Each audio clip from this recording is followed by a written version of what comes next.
பொட்டல 40 ரூபாடா. ஒரு மாசத்துக்கு 2400 ரூபாய். 4500 ரூபாய் சம்பளம் வாங்க கல்யாணம் பண்ணிட்டு எப்படி சந்தோஷப்படுவோம் நடத்துவோம்? நான் ஒன்னும் தினம் சாப்பிடல.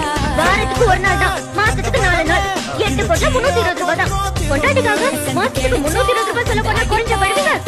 நம்மளுக்கு கையில கொடுங்க, நான் குடும்பம் நடத்துறேன். ஒட்டியான செஞ்சு தர வாரியா, நான் ஒட்டிக்கொள்ள ஏட கொஞ்சம் தரியா. ஒட்டியான குட்டியான தேவையா, இட கட்டிக்கொள்ள கை ரெண்டு இல்லையா?